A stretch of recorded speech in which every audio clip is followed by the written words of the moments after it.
Hello and welcome back. So we're going to talk about assemblies and assembly constraints and see if we can't just nail down what it takes to make a properly constrained assembly.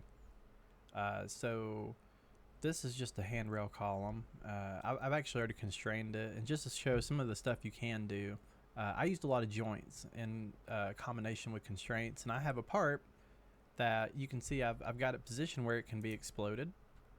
But also, if I pull, there's limits on where they go. You can see it kind of starts and stops somewhere. And I can do the same here. I can pull the nut and it'll push everything into place. So there is like typically constraining, you're just locking in things in place and giving adjustability. But once you get really good at it, you can actually start to define start and stop points and have real joints. The joints are powerful, although, underused, needless to say. But for now, let's talk about what it looks like when you're constraining. So by default, when you place a part in here, everything is minimized, so you don't see anything. All you see is this look right here in your browser bar. So in order to constrain things, you can go and constrain face to face or whatever, but that's generally not going to be the best approach. So you're going to want to expand these parts out, and then if there are constraints already, you'll see them listed here underneath the origin folder. But most of the time, you're going to be constraining origin points, or planes, I should say, to part origin or even the assembly origin. Even though technically the assembly is empty by default, it still has a center, of course, so that you can constrain it to other things.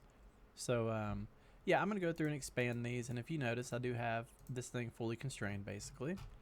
But for the sake of this, I'm just going to go ahead and delete it all.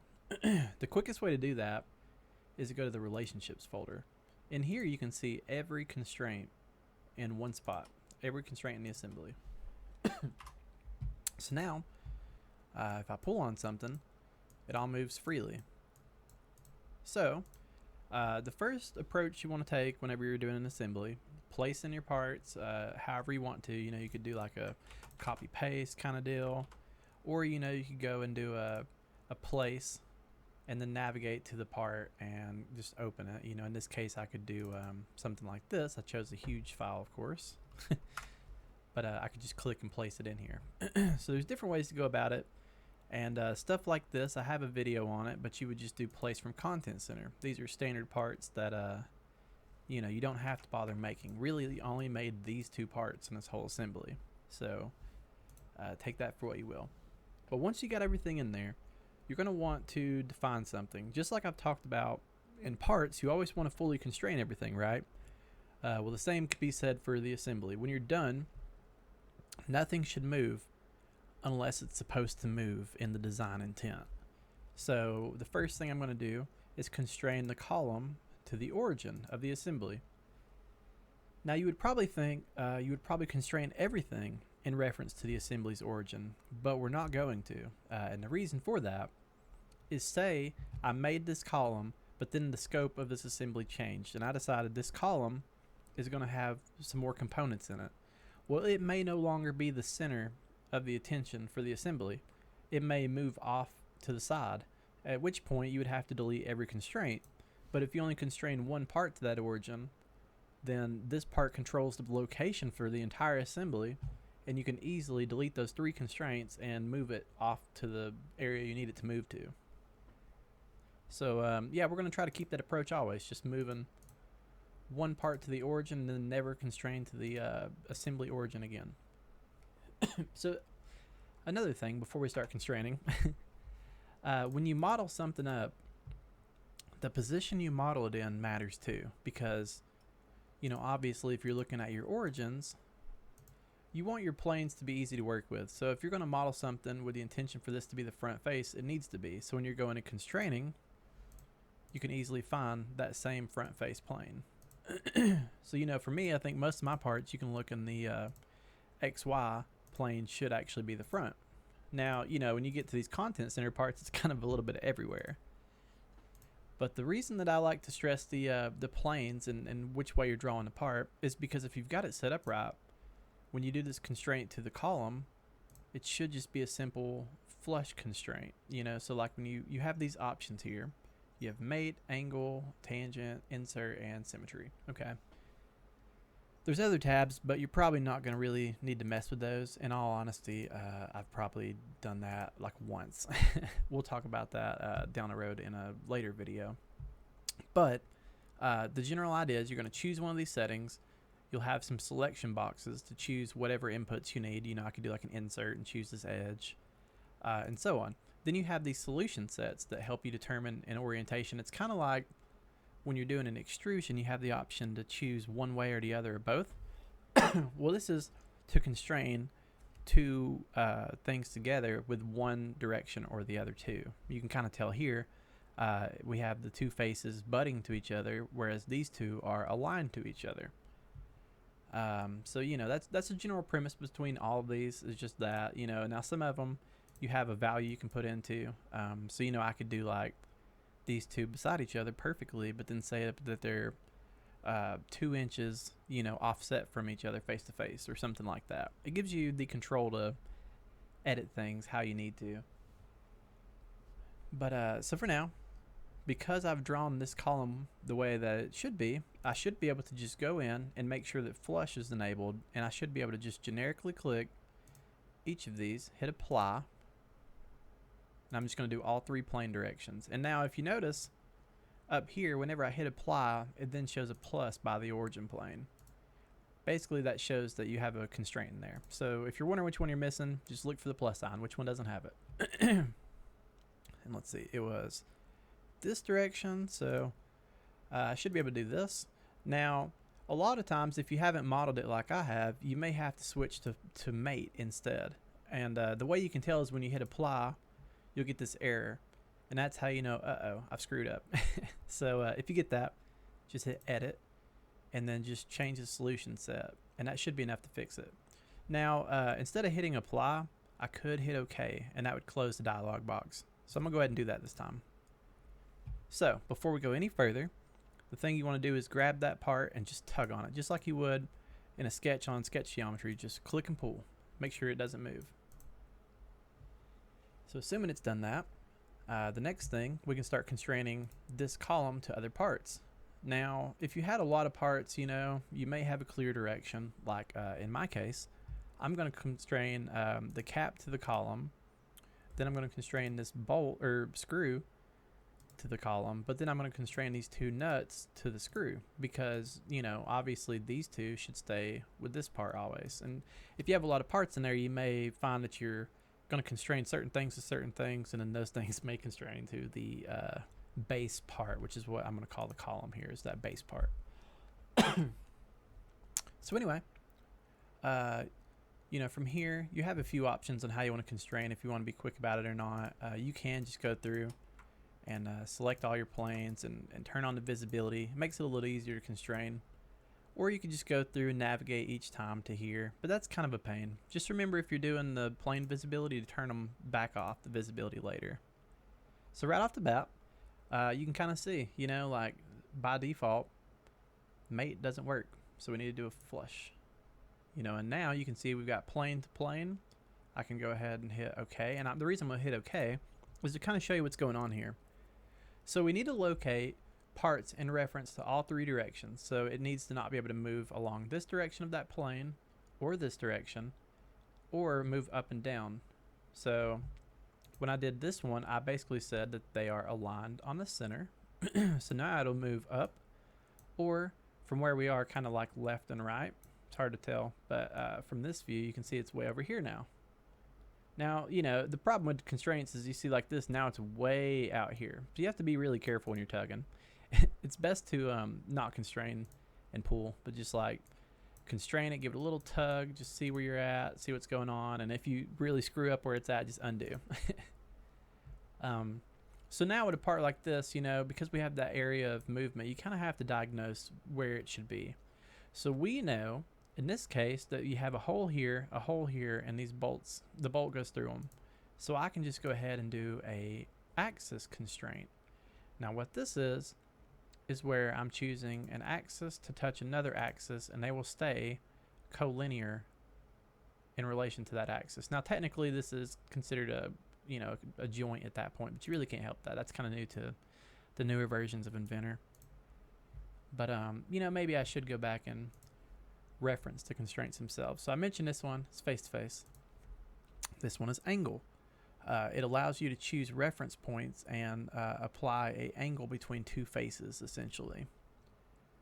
And anybody who's been doing any kind of drafting already knows how tangent works, but in this case, you can make a series of different options. You can do, you know, like this. You see two circles that are touching that same tangent edge. You can also do them on the opposite tangent side. You can do it with flat parts touching round parts. It doesn't have to be just two round parts, but it's fairly indicative of what you can do. And then insert. Insert's great for, you know, cases like I have this edge and I want it to go to this edge. Now what it actually is technically doing, because now all it does is spin, it's actually applying a face to face from that edge. It's basically doing a mate at this edge and that edge, and then also an axis constraint. So insert is really kind of like two constraints built into one, which is nice. You know, I try to save time where I can, and that's a great one.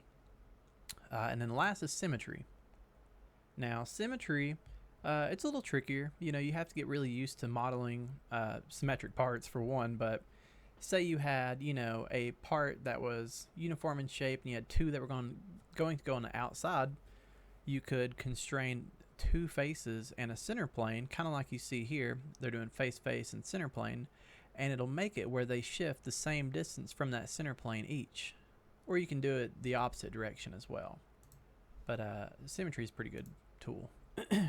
So now we've got two constraints on it. You know, it's usually easiest to try to do the center ones first, so then you can kind of see what you still need, you know, because at first you're not going to really know how to constrain. You know, you're kind of just playing with it. But if you're tugging, you can generally see, okay, so it looks like I need a distance between the column and the cap just to designate it.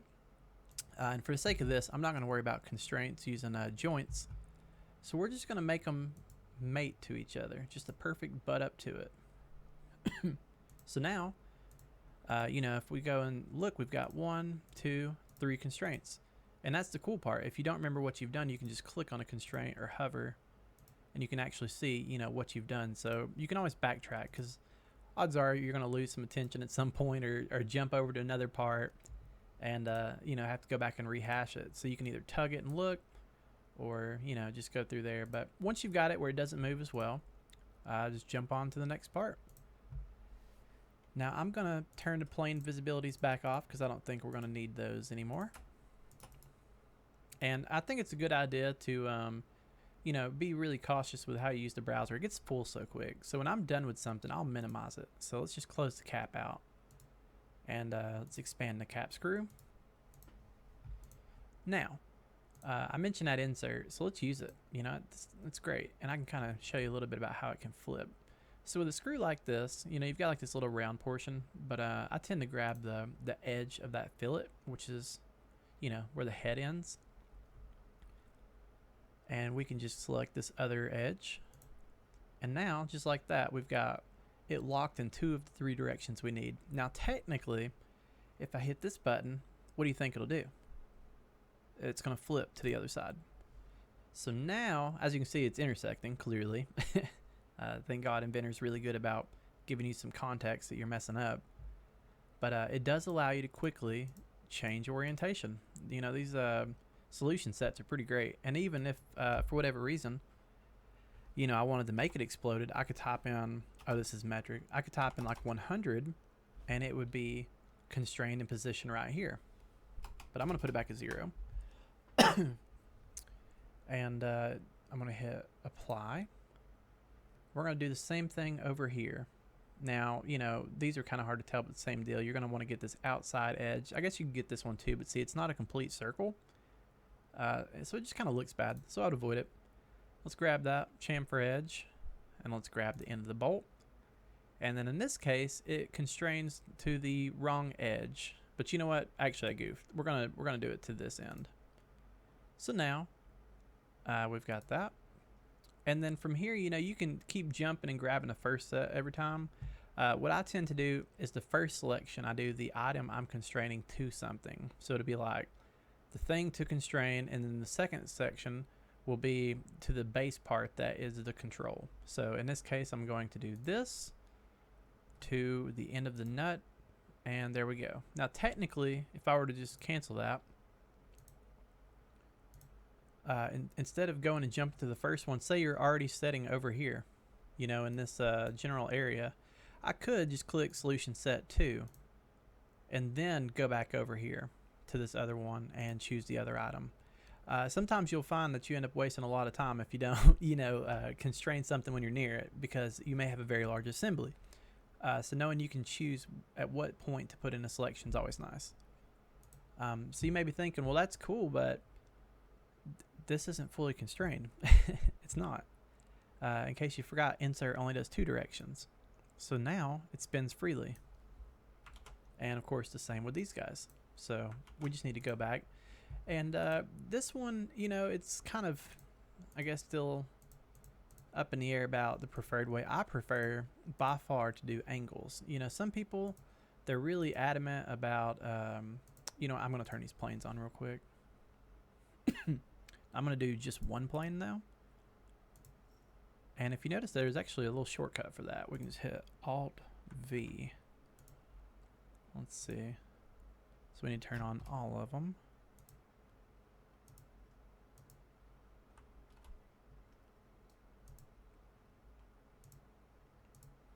Okay, so now that they're all on, some people are really adamant about doing plane to plane, which is kind of okay, but the problem is it locks it in. You know, like no matter what, unless you delete this constraint, you cannot ever rotate this. But you may have to, you know, like that's the thing. Whenever you're working with stuff, you want adjustability, and you're going to get that best with angle, which is why I suggest it. Now take note, I chose a different constraint and it actually kept my selections. This is one cool part, you know, like assuming you chose something that is compatible with the selection set, it'll keep it, which is nice, you know. So like I don't have to choose this plane or this plane again, but it's asking for a third. Now there's a million different ways to go about the angle constraints, but the only one that I find tried and true that works every time is directed angle. All it is saying from this face to this face, angle is this. You know, so if I were to say 90, this bolt is going to rotate a quarter turn, as you can see. And that's great. So to me, if anything, I would say do an angle constraint with a directed angle and call it a day. And then we can go through and do the same thing, doing the bolt to this nut and then this bolt to this nut. And there we go, just like that. Everything is fully constrained. Now there's no indicator, you know, like whenever you're drawing, usually it tells you. There is none of that. When you get to assemblies, you got to do a little more legwork on your own, which is kind of unfortunate, but you know, you'll get in the habit really early on of just tugging on everything all the time. You'll just be pulling around and seeing pieces fly apart and stuff, and you know, it's just part of the workflow, unfortunately. Maybe one day they'll add in the ability to read, but that's okay. So yeah, I will mention a few more things. So, you know, I mentioned that you can control things. You can have this on, and I wouldn't advise it. What it does, I'll show you. If I were to copy this part right out here, okay, so whenever I choose this face to this face, it pushes them together, right? Well, if I were to go and turn on this predict offset and orientation, it's going to constrain it in place to where it was. You see that, how it throws this random number in there? It's terrible. This is how you end up, I mean, like, sure, you can make something fully constrained, but you're cheating the system. You're not doing anything but fully defining it. You haven't figured out how to make anything work. You're just locking it in place. It's just like doing a fixed constraint in a sketch. That's generally bad, so don't do that. But knowing the options there, you know, it may be checked at some point and you may not know what's going on. That's what it is. Just make sure you uncheck it. The next thing, if I were to change this back to 0 and I don't have the show preview on, nothing changes. Do you see that? There's nothing. That's because the preview is what shows that. Now, for some people, you know, if your computer's really struggling, if you turn off show preview, it's miserable, but it will help you to, you know, not freeze your computer up. So, you know, in times of desperation, feel free to uncheck the glasses. Let's see. Other than that, you can expand this little area here. And this is really, really niche. But you know, so say we did have this face-to-face constraint, you can actually give it minimum and maximum spacing. You can essentially assign a limit. You know, I could say it's 1 this way or 0 this way. And then when I do that, now, unfortunately, let me constrain it really quick the rest of the way so you can see what's going on here.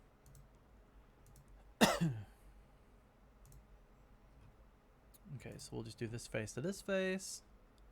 And it's hard to see what I'm looking at here. I think that's it. Yeah, cool, cool. Okay, so now, if I can grab the right one. Oh, I keep forgetting it's millimeters though. Crap. Okay. Notice when you look right here, a normal flush looks like this. They just give it a number. But this one has a plus and minus. That implies that we have that limit that I put in. So I'm going to change this to 100. There we go. As you can see, what happens is it keeps it locked in, but it gives it room to move to a certain extent. So you could do something kind of like you saw at the beginning of the video and establish boundaries, you know. But naturally, in this case, obviously, we don't even need that part. But you do have some extra options down there in this little area. And if you don't want to see any of that, just hit the little button again to hide it. And you know, that's really about it. I don't even think there's much point in talking about these, but I'll probably make a solutions video later that'll have those. So, but for now, that's going to be it. If anybody needs anything, just let me know.